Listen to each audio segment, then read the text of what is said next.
विरोधात वारकऱ्यांसाठी घोषणा केल्या। प्रत्येक दिंडीला 20,000 रुपये दिले जाणार आहेत। वारकऱ्यांची मोफत आरोग्य तपासणी आणि मोफत उपचार केले जाणार आहेत। याबद्दल वारकऱ्यांना काय वाटतं त्यांच्याशी संवाद साधला आमचे प्रतिनिधी मोहसिन शेख यांनी। राज्याचे अर्थमंत्री अजित पवारांनी आज सभागृहात अर्थसंकल्प सादर केलं।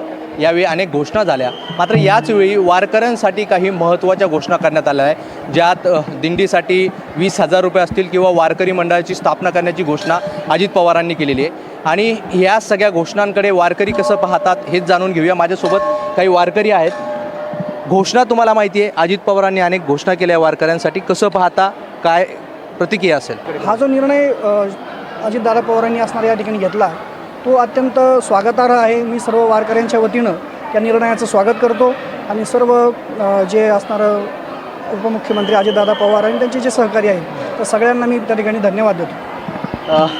आता सरकारने असाही निर्णय घेतला आहे की जी पालखी निघेल किंवा वारी निघेल त्यात जेवढे वारकरी असतील त्यांचं आरोग्य जे आहे तर ते शासनातर्फे केलं जाईल, डॉक्टर असतील तपासणी केल्या जाईल। कसं पाहता निर्णय?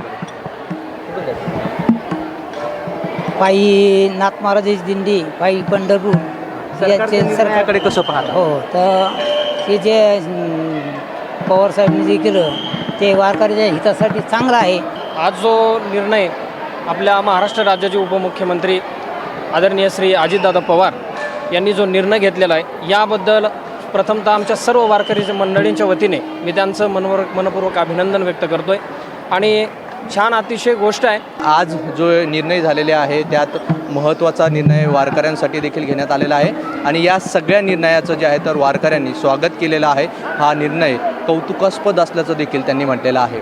व्हिडिओ जर्नलिस्ट बाळू पाचोनेसह मोहसिन शेख, NDTV, छत्रपती संभाजीनगर।